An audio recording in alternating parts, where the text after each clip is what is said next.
Hello friends, welcome to our channel English Gyan. Today we are going to write and read small letters A, B, C, D. Let's start. A, B,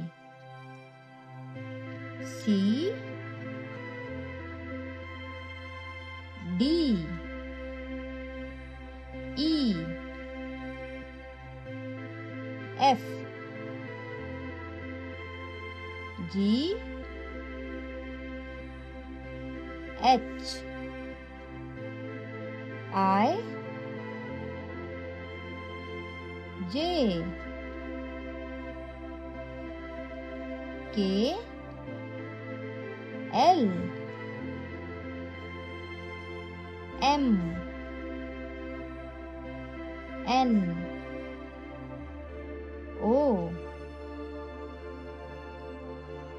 P, Q, R, S, T, U, V, W, X, Y, Z. Again, I read it.